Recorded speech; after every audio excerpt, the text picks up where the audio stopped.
En nombre del Padre, del Hijo y del Espíritu Santo. Amén. Dios y Padre bueno y celestial, gracias te damos de todo corazón. Por una cosa te queremos agradecer hoy, algo muy especial, y eso es el don de la fe. Es un don que solamente puede venir de ti, Señor, un regalo maravilloso, hermosísimo, que no se puede comprar con nada, no se puede pagar con nada, y tú lo das a aquellos que de verdad abren su corazón a ti. Gracias, Señor. Si alguno de nosotros tenemos una fe débil, por favor aumenta nuestra fe. Como te decían los apóstoles, creo, Señor, pero ayúdame a creer y a confiar más en ti y a vivir más contigo. Creo, pero aumenta mi fe, Señor. Bendito seas, Señor Dios nuestro. Hoy con mis hermanos te damos la gloria que tú te mereces y todos te decimos, gloria al Padre, gloria al Hijo y gloria al Espíritu Santo, como era en un principio, sea ahora y siempre, por los siglos de los siglos. Amén. Respiren profundo, mis hermanitos. Doy la bienvenida a mis hermanos que están en línea, vía redes sociales o en grabaciones de diferentes formas. Dios los bendiga a todos ustedes. Y los que están aquí, salúdense, voltéense a saludar unos a otros, ¿eh? No sean rancheros, salúdense con cariño. Si no se conocen, preséntense. Es algo bonito. ¿Le hicieron? Muy bien, muy bien. Vamos a ver el tema que les voy a compartir el día de hoy. Fíjense bien cómo se llama. Y ya lo han ustedes. Estas enseñanzas es una clase. Ya la hemos visto en el pasado. Pero es bueno repetirla de vez en cuando. ¿Cuál es el propósito y misión de nuestras comunidades de misioneros del amor de Dios? Le voy a recordar cómo nació. Les he platicado en el pasado, pero por si alguno no ha escuchado. Cuando fui ordenado sacerdote en 1989, mi primer parroquia fue aquí en Santa Ana, Corazón Inmaculado de María. Algunos me vieron ahí, me conocieron allá, nos conocimos allá. Algunos hasta los casé allá, como el diácono Eve, y a Inés y su esposo Beto, los casé en esa parroquia. Hice un montón de bodas, perdí cuenta de cuántas bodas y bautizos y primeras comuniones hice ahí. 4 años estuve allí. En esos primeros 4 años me di cuenta de una realidad de las familias hispanas en Estados Unidos. Porque yo tenía una idea cuando vine a este país a trabajar precisamente con las familias hispanas. Lo que me trajo aquí, o sea, lo que me hizo tomar esa decisión fue que cuando yo venía a las vacaciones a pasar con mi padre, que vivía en Estados Unidos, ayudaba en las parroquias. Él en aquel entonces vivía en Chicago y lo acompañaba yo. Y ayudaba en las parroquias, en la local a la que él pertenecía. Y veía yo cómo las familias hispanas tenían muy poca ayuda espiritual, porque había un padre ahí muy lindo, muy, muy lindo el padre, pero no hablaba español. Él intentaba, estaba solo, no había muchos sacerdotes. Él intentaba ahí cerca de Chicago hablar en español, pero no se le entendía nada al pobre. Y la gente iba, pero honestamente, así como entraba, así salía.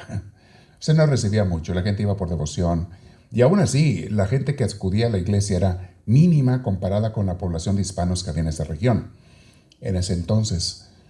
Y yo dije, aquí hacen falta sacerdotes que hablen español, que hablen bien con la gente en español y que conozcan a la cultura y a la gente mexicana o latinoamericana o hispana en general, que conozcan un poquito más de la cultura y puedan hablarles en su idioma. Y desde entonces yo hablé con el padre local de aquella parroquia. Él se emocionó cuando le dije que pensaba si me cambiaba yo para allá. Ya estaba en el seminario de México yo, pero él se emocionó mucho, me hizo arreglos, me anduvo buscando y todo, pero a última hora, por otras circunstancias, me regresé a México otra vez. Ya les platiqué porque los padres de allá se me sintieron. Y yo sentí feo que ellos se sintieran de que yo me iba a venir para acá. Pero bueno, regresé allá. Continué los estudios, pero antes de terminar dije, bueno, ahora tengo que tomar la decisión. Y fue cuando ya me vine para acá antes de terminar. Terminé mi seminario aquí en Los Ángeles. Bueno, llegando a la primera parroquia, vine por eso, porque dije, bueno, vamos a darles algo en español bien a la gente, con el favor de Dios. Dios mío, ayúdame para darles la enseñanza, darles la palabra de Dios, evangelizar a la gente. Le pedí ayuda a Dios y empecé a hacerlo. Pero me di cuenta de una realidad que yo no había visto antes. Había en las familias una disfuncionalidad. Estaban desbaratadas. No era como las familias mexicanas de México que yo conocía allá, con las que yo había trabajado mucho en México. Las familias de acá estaban muy separadas dentro de sí. Allá en México las familias convivían entre ellos, papá, mamá, hijos, de alguna u otra manera convivían entre ellos. Pero acá, papá trabajaba, mamá trabajaba en otro lado, los hijos de la escuela en otro lado, poco hablaban, poco se veían, no había convivencia y mucho menos había formación espiritual. Y entonces me di cuenta yo que sí teníamos las misas y sí venía gente a los sacramentos, pero faltaba algo mucho más profundo, que era la formación espiritual. Enseñar a la gente a tener una relación con Dios. Para que esas familias que estaban divididas, que estaban distanciadas, por ese amor a Dios comenzaran entre ellos también a quererse, a amarse, a unirse. Dar formación no solamente espiritual, sino también formación familiar. Acuerdo que en aquel entonces yo había estudiado mucho esto en el seminario, pero aquí vi la necesidad mucho más grande. Me puse a estudiar muchísimo como loco, ir a la universidad, tomar cursos, leer libros, cómo educar y formar a la familia. ¿Cuál es la problemática psicológica y social y a veces también hasta económica que están viviendo las familias aquí? ¿Y cómo podemos ayudarlos con una formación, con una educación, para que no se separen, sino para que se unan? Y nació un proyecto. Nació un proyecto que se llamó Familias Unidas. ¿Se acuerdan? ¿Algunos de ustedes? Y dije yo, vamos a empezar a dar clases de formación, donde abarquemos todas las áreas, la parte espiritual obviamente, relación con Dios, que es lo más importante para estar bien en todo lo demás, pero también la formación del matrimonio, el amor de la pareja, la educación de los hijos, la formación personal, cómo estoy creciendo. En una palabra, dar una formación integral a todas las personas y familias que vinieran. Y comencé a hacerlo en 1993. Y lo que se me ocurrió en aquel entonces fue grabar las clases. Porque dije yo, ahorita lo van a escuchar unas gentes, pero dentro de 1 año, 2 años viene gente nueva que ellos no van a haber escuchado lo que yo les enseñé hace 2 años. Pero si lo tenemos grabado, en aquel entonces eran cassettes. Si lo tenemos grabado en un cassette, las pláticas, las enseñanzas, pues es fácil hacérselas llegar y decirles, miren, escuchen este curso. Tiene que ver con lo que ustedes están pasando, lo que les hace falta. Y de esa manera no tengo que estar simplemente repitiendo los cursos, sino que puedo ir avanzando. Aunque de vez en cuando es necesario repetir algún curso pasado, porque son muy importantes. Hace falta también renovarlo, ese curso. Ahorita estoy pensando en renovar el curso de Como Perros y Gatos y el de Creados para Ser Felices. Son 2 cursos que quiero dar la versión siglo XXI. La versión número 2. Tengo eso en mi mente, mis intenciones, volverles a dar ese curso, pero ya renovado y actualizado a la problemática moderna, a la situación moderna. Entonces empezamos así y poco a poco fue agarrando color, mucha gente se unió a la obra, empezamos a formar las comunidades. En aquel entonces me acuerdo que le pedí el permiso al obispo para formar la organización y me dio el permiso, me puso nada más una condición. Me dijo, nomás asegúrate que no lo registras como parte de la Iglesia Católica, porque yo no quiero que si ustedes quedan a deber el bill de la luz, me lo vengan a cobrar a mí. Así es que más vale que ustedes se encarguen de todos sus gastos, averigüen cómo le van a hacer, si van a rentar salones, si van a gastar en un teléfono, línea telefónica, una secretaria, lo que vayan a gastar, no me traigan a mí cobros de nada. Regístralo como una organización independiente, sí, claro, religiosa, de fe católica, pero no la quiero yo. No quiero ser responsable yo. Su preocupación era el dinero. No quiero que ustedes vayan a quedar mal y luego me vengan a cobrar a mí. Dije, no, está bien, no se preocupe. No pienso yo quedar mal. De hecho, yo nunca me meto en un compromiso si no veo que lo vamos a poder pagar. Sea lo que sea, así sea poner una línea de teléfono. Tenemos que tener cómo pagarla. En aquel entonces no eran celulares, eran teléfonos de línea. Y así empieza la obra, mis hermanos.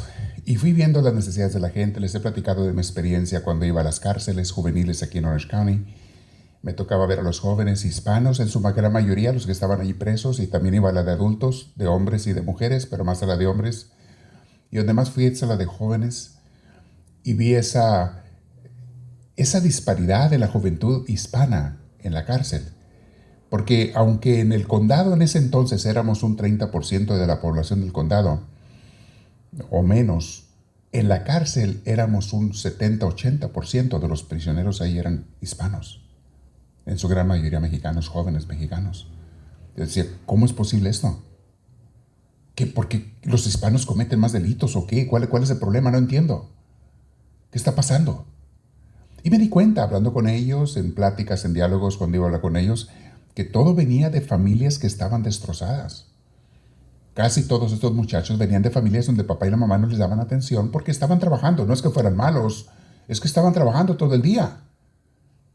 Y no le daban atención a los hijos. Los hijos se criaban solos. ¿Y con quién se educaban? Con la pandilla del barrio. Con ahí se educaban con ellos. Pues pura mala educación y pura malas acciones. Y nace así esta hora, mis hermanos, y dijimos, ok, Señor, vamos a comenzar desde cero aquí en la formación espiritual de las gentes. Van a ser familias unidas, misioneros del amor de Dios.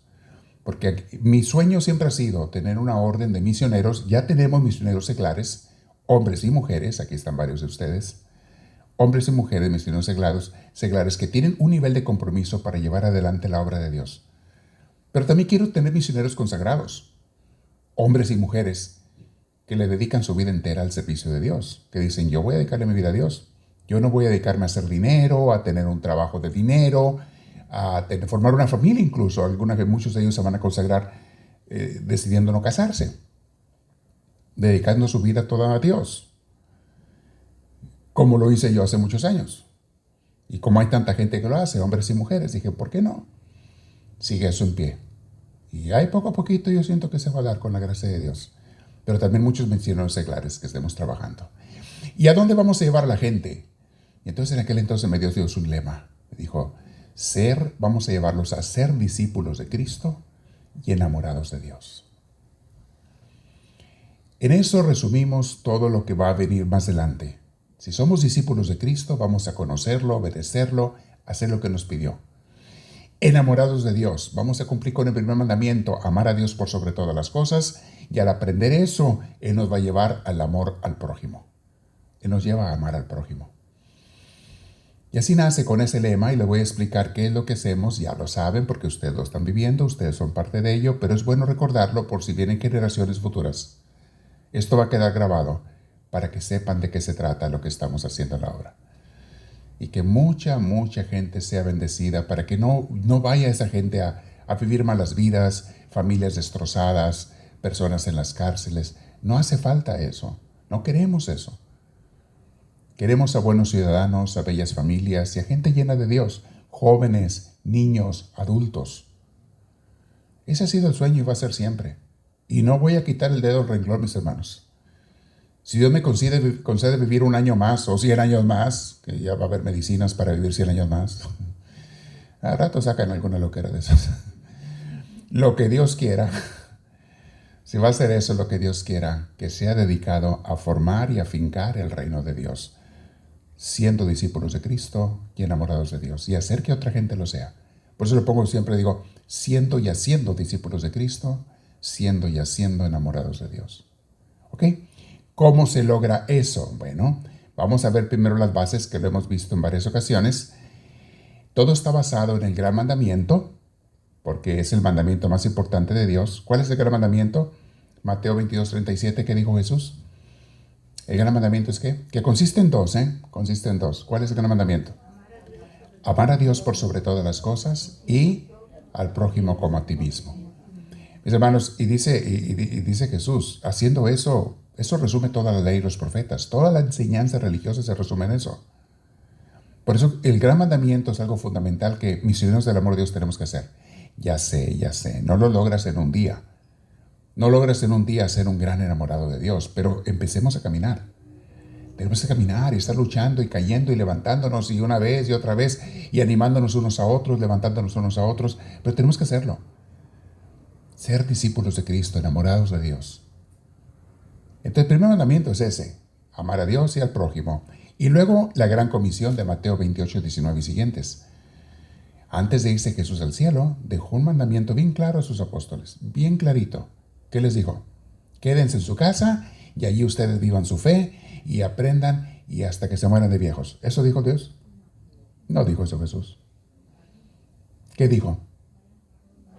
Vayan nomás a su casa, o nomás con los vecinos, ¿verdad? No, digo a todo el mundo. Dices tú, ¿cómo voy a ir a todo el mundo? Tú entiendes lo que Dios está queriendo decir, a cuánta gente pueda llegar. Hay gente que nomás puede una ciudad, hay gente que puede un estado, o todo el mundo. Y ahora con la ayuda de las redes sociales puede llegar a todo el mundo. Estamos llegando a todo el mundo.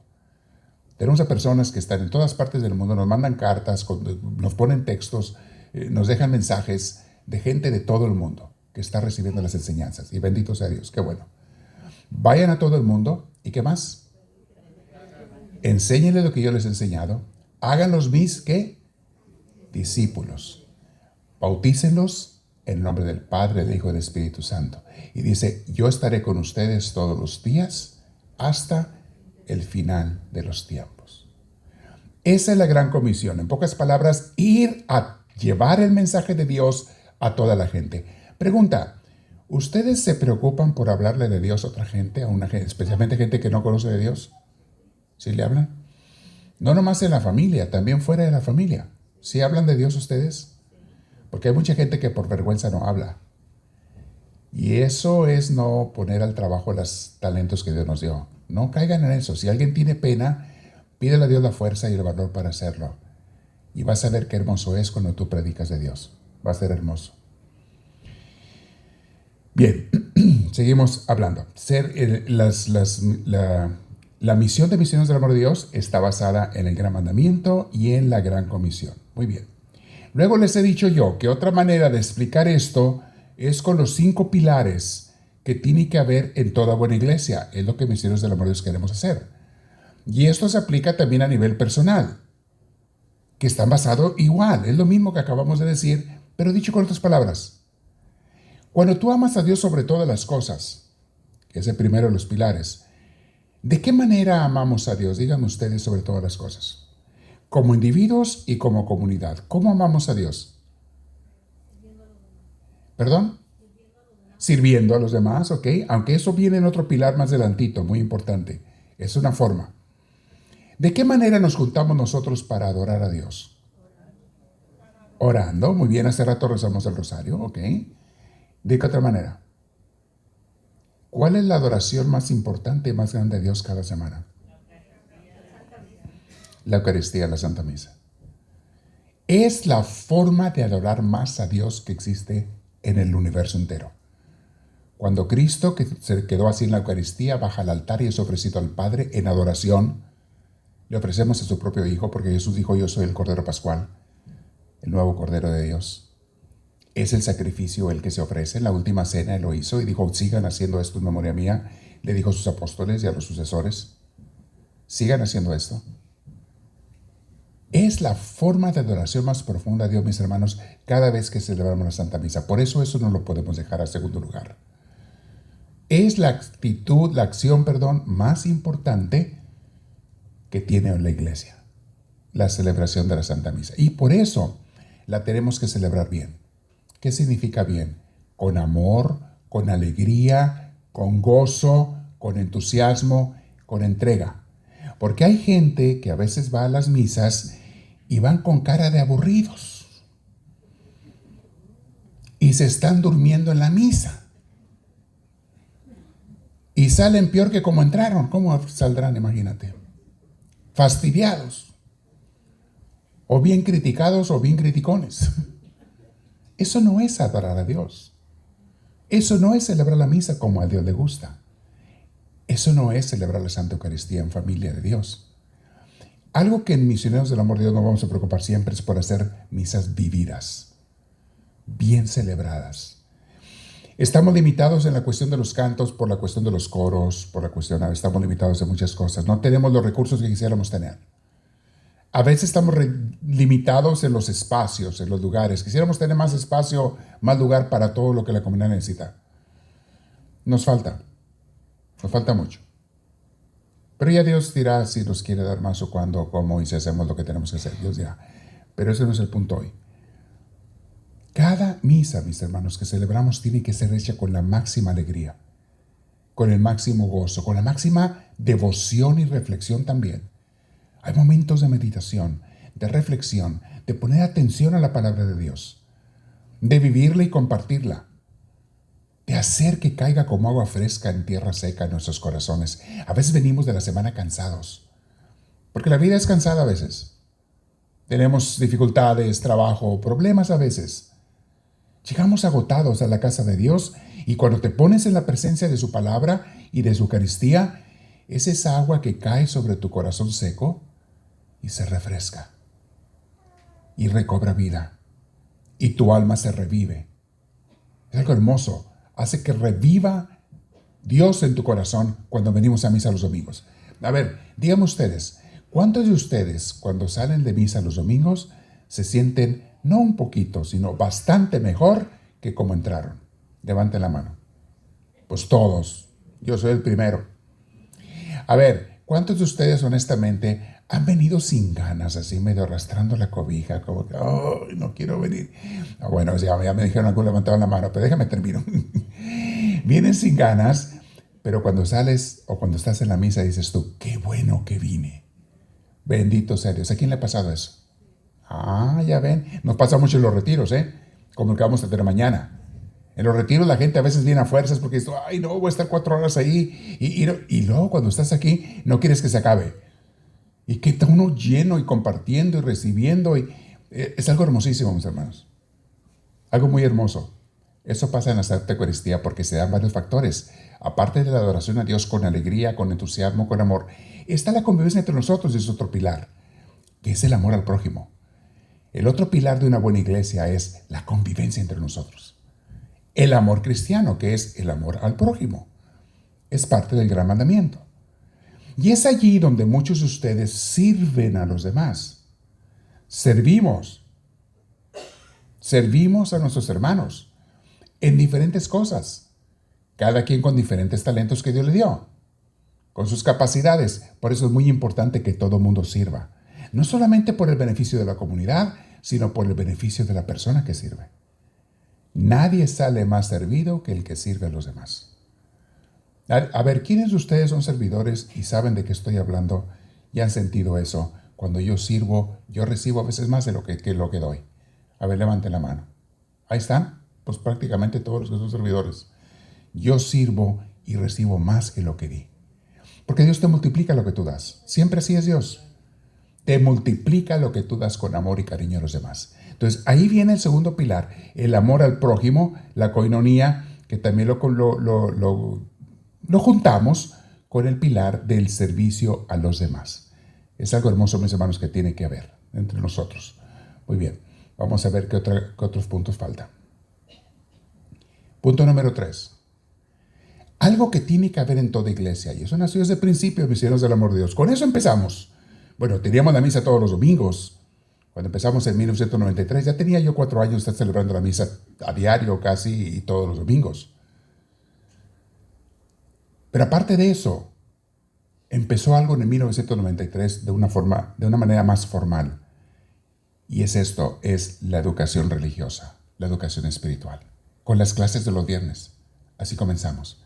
Y con los retiros de fin de semana que estábamos dando. Un pilar es el discipulado. Tiene que haber discipulado, mis hermanos. El discipulado es aprender a ser discípulos de Cristo. Es recibir clases, formación. Esta de todos los viernes es discipulado. Las clases que tenemos en los demás días de la semana, porque tenemos grupos de mujeres, de hombres, de niños, de jóvenes, grupos de matrimonios, grupos cada día y en diferentes ciudades. Las clases que hay entre semana no es otra cosa más que discipulado. Es formación espiritual para que crezcamos, para que nos alimentemos, para que nos llenemos de Dios, para que nos motivemos y también para que nos levantemos unos a otros cuando andamos caídos. Son hermosas las clases de discipulado. Esta clase no la he dejado de dar, mis hermanos, desde entonces. Viernes tras viernes, viernes tras viernes. ¿Saben ustedes que varias veces nos la han querido quitar? Desde cuando estaban, que me prestaban salones y luego me los querían quitar porque no les gustaba que diera esta clase, que venía mucha gente. Nos cerraban los salones con llave. Me iba al templo y me lo cerraban con llave para que no diera el templo tampoco las clases. Nos pasó varias veces. Una vez un salón nos lo quitaron y nos fuimos a un parque a dar las clases. ¿Alguien se acuerda esa vez? Que nos echaron fuera del Daniels ahí por culpa de otro grupo. Todos salimos perdiendo. Y nos fuimos hasta un parque. Me acuerdo que en ese entonces yo andaba de misiones. Y me hablan por teléfono. Padre, ¿qué hacemos? No tenemos salón. Le decimos a la gente que se vaya a su casa. Y dije, no, no. Váyanse al parque enfrente de la misión. Ahí júntense. ¿A quién le tocó esa noche estar ahí? ¿Hubo algunos de ustedes? Varios de ustedes. Les dije, no se les ocurre cancelarla. Por nada del mundo, el diablo no va a ganar. El diablo no va a ganar. Así sea abajo de un árbol. Nos vamos a juntar. Y yo andaba afuera y era mi frustración que yo quisiera estar aquí, pero me tocó andar de misiones. Y regresé y seguimos y seguimos y seguimos. Esto, mis hermanos, tiene tantos años, benditos a Dios. Miles y miles de grabaciones porque desde un principio lo hemos grabado. Ya tenemos miles y miles de grabaciones en CDs, en discos duros. Los cassettes ya no tenemos cassettes, pero mucha gente se quedó con ellos en sus casas. Ahí las tenemos. Y cada viernes una más. Y desde hace años estamos grabando las predicaciones de los domingos también. Y los retiros. O sea, imagínense todo. Bendito sea Dios. ¿Qué le estoy queriendo decir? Es parte de la formación espiritual, porque yo vi que no había eso en las familias. No había crecimiento espiritual, no había enamoramiento de Dios. La gente iba a misa por costumbre, por tradición, por cumplimiento. Cumplo y miento. Así iba la gente a misa, pero no por amor a Dios. Lo que querían era que el padre acabara rápido ya, largarse a la casa. Llegaban tarde y se iban temprano, en vez de que fuera al revés, que llegaran temprano y se fueran tarde. No había amor, y todavía en muchos lugares no hay amor a Dios, porque no existe ese pilar de enamorarnos de Cristo. A través de Él, con el Padre Celestial, enamorarnos. Y se empezó a dar eso tan hermoso, mis hermanos, y hasta la fecha. Yo les he dicho muchas veces, los frutos más grandes de este ministerio no se van a ver sino hasta que yo me muera. ¿Saben que si ha pasado? Si así ha pasado con la gente grande, imagínate con la gente pequeñísima como yo. Francisco de Asís, su obra no fue tan famosa sino hasta que ya se murió. Y ahí no me comparo para nada con ellos. Pero te digo, si eso pasa con los grandes, ¿qué será con uno? Teresa de Ávila. En vida, nadie la pelaba, nadie la quería. La atacaban por todos lados. Nomás murió y la obra creció por todo el mundo. Teresa de Calcuta. Y puedo seguir con la lista. Ignacio de Loyola. Él sí tuvo muchos seguidores en vida, Ignacio de Loyola. Pero la gran mayoría no. Hasta mismo Jesucristo murió solo en una cruz, con 3 personas al pie de su cruz. Murió solo. Y mira 2000 años después todo lo que ha hecho Jesús, y lo que sigue haciendo y lo que hará. Les digo esto, mis hermanos, porque muchas veces, yo no sé por qué, tengo mi teoría, pero mejor me la callo porque no soy 100% seguro de por qué así trabaja la obra de Dios. Muchas veces hasta que el grano muere, que entonces da fruto, como dijo Jesús. Hasta que muere empieza a dar fruto. Que sea como Dios quiera, no me importa. Pero mientras estemos en esta vida, vamos a seguir trabajando, haciendo lo que Dios nos manda. Y eso hace mis signos del amor de Dios. Otro pilar, mis hermanos. Damos el diezmo a Dios en la iglesia para poderla fincar. La iglesia tiene una parte que es la parte material. La parte, digámoslo así, del mundo.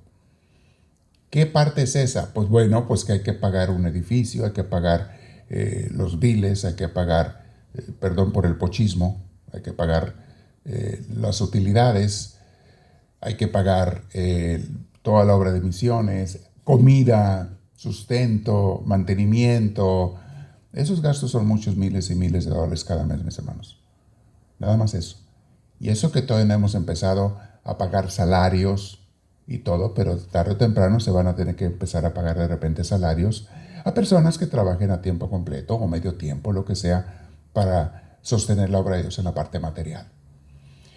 Pagamos salarios en forma de, a veces vienen plomeros, vienen contratistas, vienen personas a hacer trabajos, pues una forma tienes que pagar todo eso. Este, Todo eso cuesta. ¿De dónde sale eso? Cuando le damos cada quien a Dios nuestro diezmo. Y el primero que tiene 35 años de estarlo dando, ya van a ser 35, soy yo. Hace casi 35 años recibí mi primer cheque de mi salario. Y lo primero que hice con ese cheque es tomar el 10% y darlo a la iglesia donde estaba, para que siguiera la obra. Cuando formamos Misioneros del Amor de Dios, entonces ya lo daba a Misioneros del Amor de Dios mi diezmo. Y nunca he dejado de darlo. Y saben que doy más que el diezmo. Pero vamos a llamarle nada más el diezmo. El diezmo es el 10% de lo que Dios te da. Lo da uno con gusto a la obra de Dios. Créamelo, yo siento gozo de darlo. Siento gozo, no me cuesta nada. A veces digo, oye, si me lo guardara, ya traería yo un carro nuevo. En vez de andar batallando con que ahí te funcione y que se descompone y que eso. No, ya traería yo uno bueno y uno que me sirva bien. No, no me interesa de lujo, pero uno cómodo que tenga yo para echar cosas y carga y gente y todo. Ya tendría un carro así, nuevo. No me duele para nada no tenerlo. Para nada. Si un día Dios me lo da, qué bueno, pero no me importa. Mientras tenga algo que funcione. Lo que me importa a mí es que la obra de Dios continúe. Ahí está mi gozo. Ahí está mi placer. Yo nunca he tenido, bendito sea Dios, nunca tuve oportunidad de tener la ambición. Porque nunca tuve un ingreso que dijera yo puedo tener ambición y juntar y buscar cómo junto más. No, nunca tuve la oportunidad, gracias a Dios, pero aunque la tuviera, no me interesa. Tener cosas materiales para mí, acumular más y más y más, ¿para qué? ¿Y qué hago con ellas? No, podemos juntar más para juntar más, o juntar en el banco, o juntar dinero, por eso, pero ¿para qué? Pues para que tengas más, por eso, ¿y qué voy a hacer con él? Oh, pues te vas a pasear. Fíjate que ni me llama tanto la atención irme a pasear. Antes sí, un poquito más. Quería conocer lugares, era curiosidad. Ya los conocí y ya. Se me quitó la curiosidad. Pero que digas tú que es mi pasión, mi sueño, mi deseo. No, la verdad no. Lo hago. A cada rato estoy viajando, pero por trabajo. Voy a las misiones, lo hago con mucho gusto. Lo que les quiero decir, mis hermanos, llega un momento en que tú encuentras un gozo tan grande en hacer la obra de Dios que no quieres otra cosa más en esta vida que eso. Es lo que más me llena. Hacer que mucha gente sea sanada. Hacer que mucha gente encuentre a Dios en sus vidas y puedan sonreír como no sonreían antes. Hacer que mucha gente que no tenía un propósito para su vida, que se sentían a veces sin rumbo y sin destino, de repente sepan a dónde van y qué están haciendo en esta vida. Ah, ya sé, con mi familia y todo, o la pareja, o solo como esté, mi destino, mi propósito es ir a Dios y fincar el reino de Dios y pasar esta vida haciendo lo que le gusta. Mis hermanos, ¿qué destino tan más hermoso es ese? Misioneros del amor de Dios, eso es. ¿Y cómo quiero estar rodeado de más personas que piensen y sientan así como yo? Donde nuestro máximo propósito es salvar gentes, ayudar gentes. ¿En dónde? Pues como dijo Jesús, en todo el mundo si se puede. Donde Él nos llame, donde Él nos pida, donde tengamos que ir, pero principalmente aquí donde nos ha puesto, con las gentes aquí. Ese es mi interior, mis hermanos. No tengo otro sueño más grande que ese, y con eso voy a ser feliz. Estoy leyendo a Francisco de Asís, les he platicado últimamente, para mi crecimiento personal. Estoy releyéndolo por enésima vez y cada vez que lo releo es como si fuera la primera vez. Lo estoy saboreando de tal manera y sacando tanta luz y tanta inspiración. Y ahorita voy cuando él no sabía qué hacer. Tenía 3 años de haberse entregado a Dios, pero él se dedicaba a orar, a reparar templos destruidos, capillas que estaban en ruinas, y a ir a visitar a los leprosos y atenderlos y cuidarlos a los leprosos. Pero más que eso, él no sabía qué hacer. Y un día terminó de reparar el templo de Santa María de los Ángeles La porcióncula, era una capillita chiquitita, chiquitita la capillita. Cabían unas 15 gentes ahí o algo así, muy chiquita. Y entonces le dice al padre, que era de unos sacerdotes de una orden religiosa y de padres benedictinos, y va con ellos y le dice: padres, ya reparé la capilla que ustedes, pues no les dijo con esas palabras, pero prácticamente era la que ustedes tenían abandonada allá en el valle, allá en el campo. La reparé. ¿Qué les parece si van y la bendicen y celebran una misa? Y dijeron los padres: sí, sería buena idea. Mañana vamos. Y él fue y juntó a los campesinos de la región, y se juntaron ahí la gente, pues más afuera que adentro, pero ahí se juntaron a celebrar la misa, reconsagrar el lugar, y lee el evangelio allí. El evangelio que tocó ese día, que lee el padre, que fue a celebrar la misa, decía así: vayan por todos los pueblos, predíquenles lo que les he enseñado. Busquen cuando lleguen a un pueblo una casa donde los reciban bien, entren y quédense allí los días que vayan a estar, y prediquen mi palabra a los que estén allí. Si en algún pueblo no lo reciben, salgan, sacúdanse el polvo de las sandalias y sigan al siguiente pueblo, que hay muchos, no se los van a acabar. No lleven 2 alforjas, ni 2 túnicas, ni 2 pares de sandalias. No se preocupen, que no les faltará nada. Y cuando oyó ese evangelio, Francisco, dice los biógrafos, porque él después le platicó a sus discípulos, que se le heló la sangre. Sintió un rayo eléctrico que le cayó. ¡Ah! Eso es lo que Dios quiere. Eso es lo que Él quiere. Y entonces inmediatamente fue: ¿qué tengo que hacer, Señor? Le pidió al padre al final de la misa: ¿me puede explicar por favor otra vez el evangelio? El padre se lo releyó, se lo explicó, y para él fue confirmación: sí, eso es lo que Dios quiere que yo haga. Y comenzó al día siguiente a ir al pueblo de Asís, porque estaba en las afueras, y a otros pueblos. Y se iba a la plaza y empezaba a hablar de Dios a la gente. Se subía arriba de una banca, de una piedra, y empezaba simplemente a decir las palabras del evangelio de Jesús. Palabras del evangelio. Y él agregaba algunas palabritas de él para explicar lo que acababa de decir. Pero dice la gente de aquel entonces que lo hacía con tanta sencillez y con tanta profundidad, llevaban sus palabras, que la gente sentía paz cuando lo oía hablar. Y regresaban a sus casas la gente que iba a veces estresada, cansada, agobiada por los problemas de la vida, por la pobreza, por las enfermedades, por las dificultades, por muchas cosas. La gente no era rica, era pobre. Y sufría muchas cosas. Pero dice, regresaban a sus casas aliviados. Sentían ese gozo y esa paz.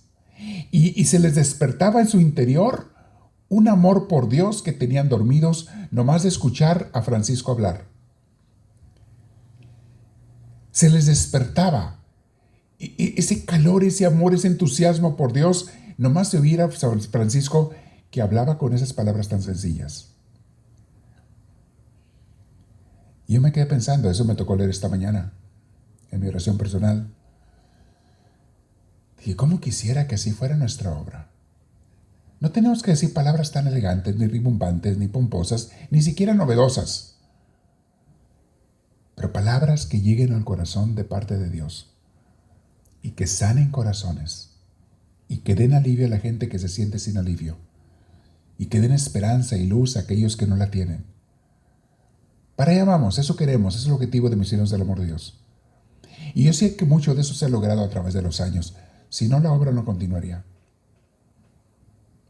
Bendito Dios, continúa, poco a poquito, dando pasos lentos, con subidas y bajadas, pero sigue la obra de Dios.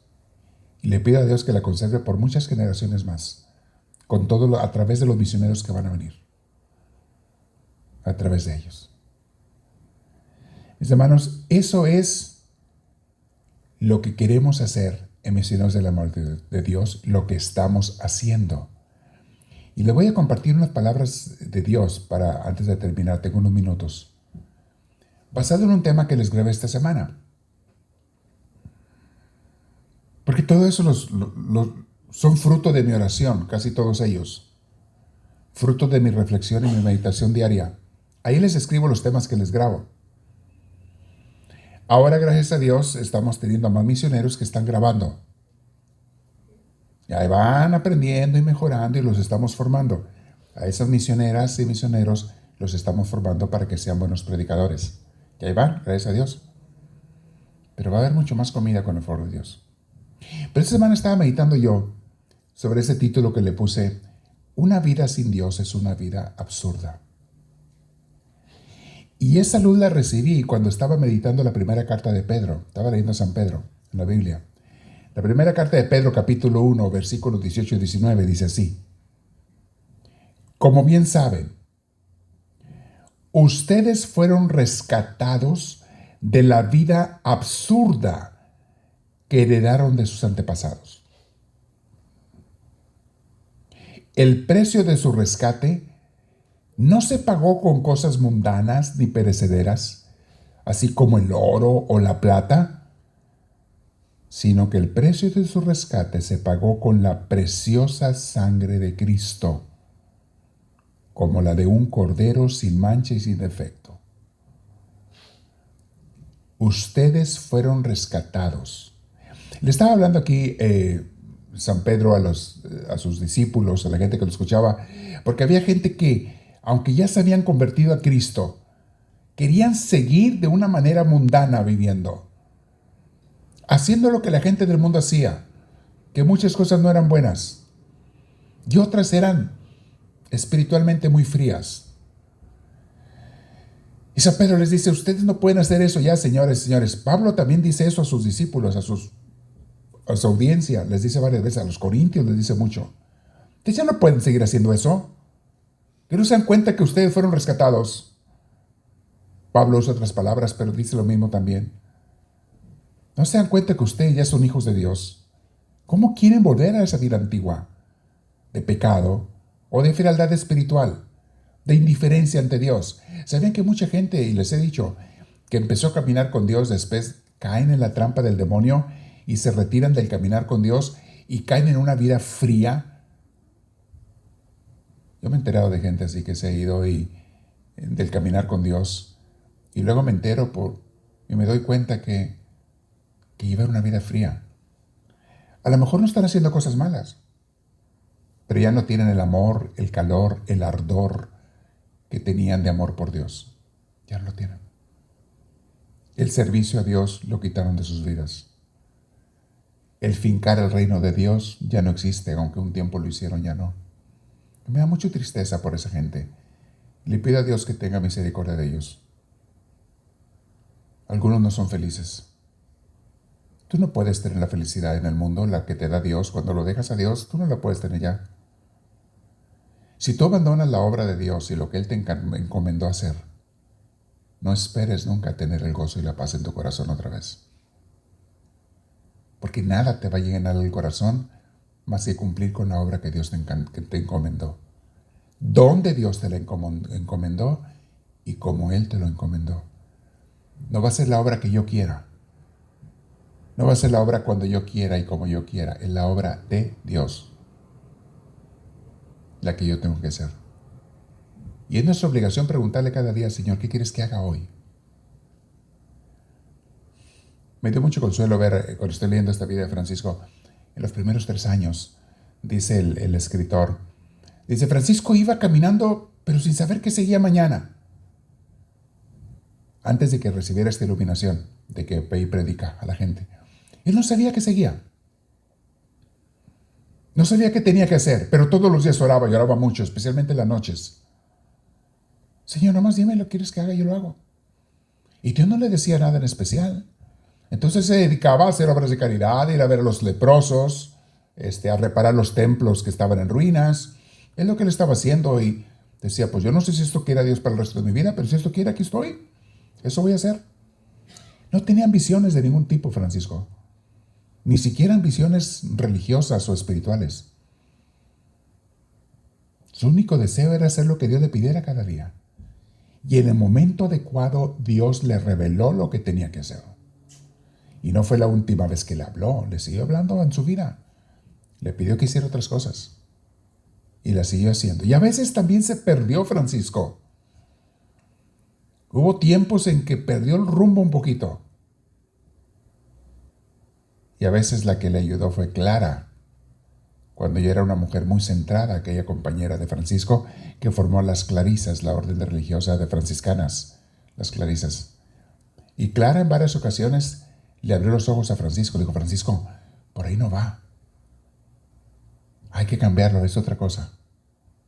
Tenía buena intención Francisco, pero también era humano. Y a veces se equivocaba. Hubo una aventura de su vida muy extraña, de la vida de Francisco. Se los platiqué en el curso. Óiganlo en redes sociales. Yo lo he escuchado varias veces. El curso del Padre Carlos de Misioneros del Amor de Dios. Yo lo he oído varias veces. Y vieran qué hermoso me da vida y luz cuando lo oigo. Y hace cuenta que alguien más me lo estuviera dando. Pero ahorita estoy con el libro. Estoy con el libro y con el estudio de las regiones, de los lugares. Estoy estudiando la tierra de Francisco. Cómo era que se movía de un pueblo a otro, a dónde iba, qué había allí, etc. Estoy estudiando eso ahorita en Francisco. Estoy con el libro.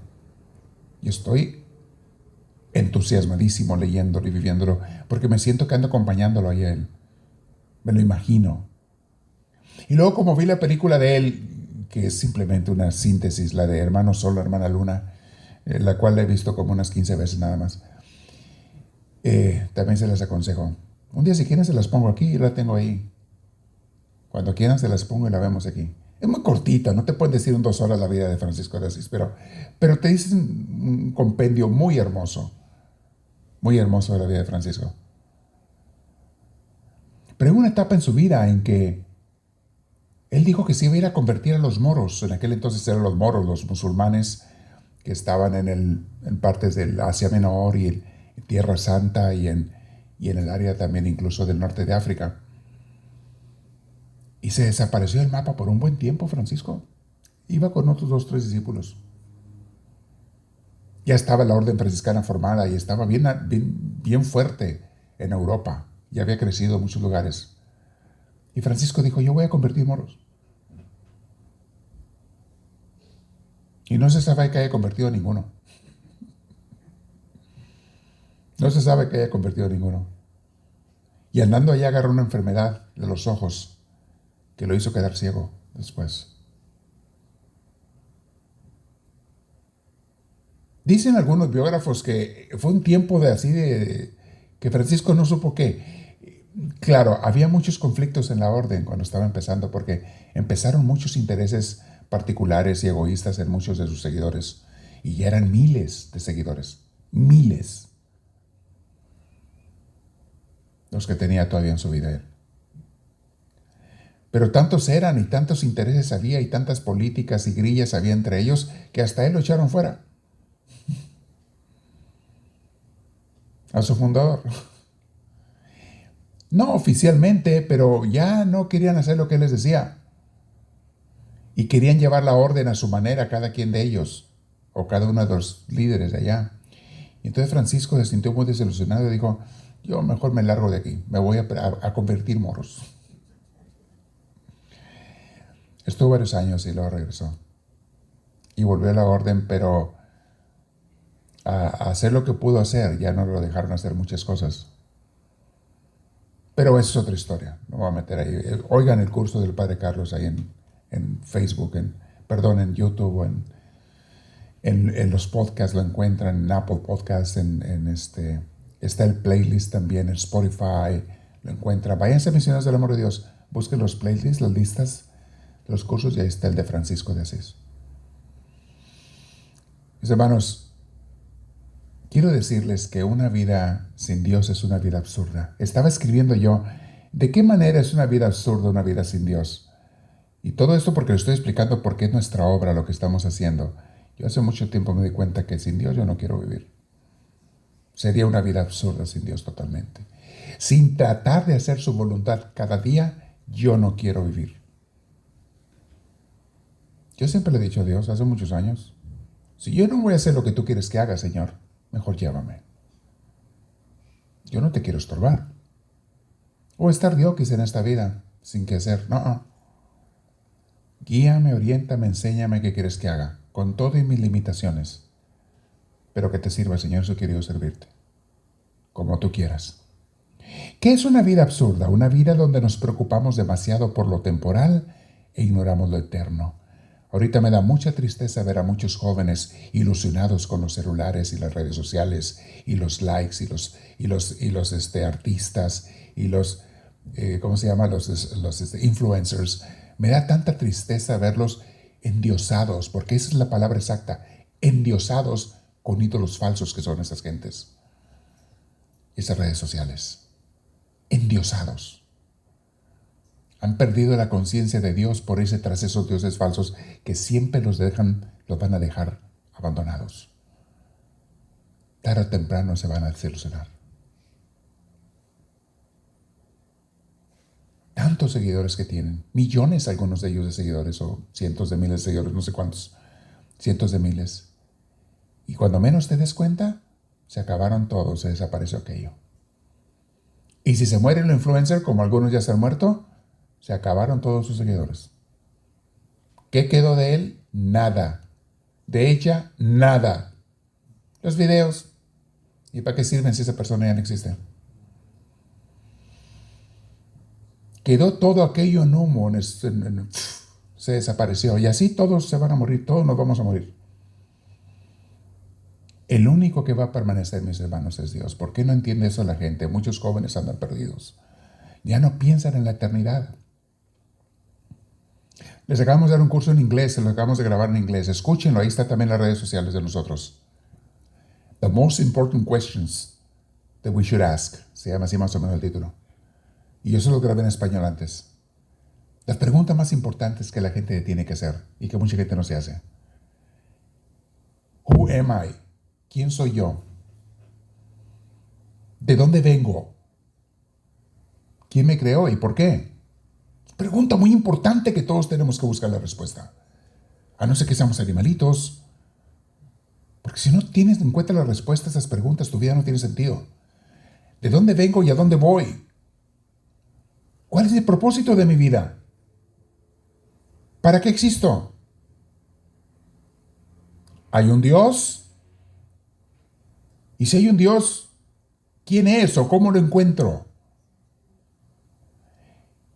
Y si lo encuentro o está ese Dios, ¿qué quiere? ¿Me pide algo o me ignora? Son preguntas importantísimas que todos tenemos que hacernos, mis hermanos. ¿Y la muerte? ¿Qué hay después de la muerte? ¿Hay algo o no hay nada? Si tú no te haces esas preguntas, mis hermanos, entonces ¿para dónde vas en esta vida? Si no sabes de dónde vienes, tampoco sabes a dónde vas. Si no sabes si hay un Dios y otra vida, entonces ¿para qué vives? Todo cobra sentido cuando escuchamos las respuestas que Dios nos da. Nadie, ningún fundador de religiones nos ha dado respuestas más claras que Jesucristo mismo. Nadie. Mencióname la religión que me quieras mencionar. Nadie. Con su palabra, con su vida y con su ejemplo y con su resurrección, nos ha dado las respuestas más claras de qué es todo y para qué es todo. Una persona que sigue a Cristo, mis hermanos, no anda perdida, al contrario, está bien encontrada. Por eso es gente feliz los que están enamorados de Cristo. Discípulos de Cristo y enamorados de Dios. Iba a continuar con más puntos sobre por qué una vida sin Dios es una vida absurda. Pero ya se los grabé, escúchenlo, ahí están las grabaciones de la semana pasada. Escúchenlos. Una vida sin Dios, mis hermanos, de verdad es una vida absurda. Vamos a llegar a un tiempo para preguntas, por si alguien de ustedes tiene, antes de la oración final. ¿Quién tiene alguna pregunta? ¿Se entendió por qué existimos, para qué existimos en nuestra obra?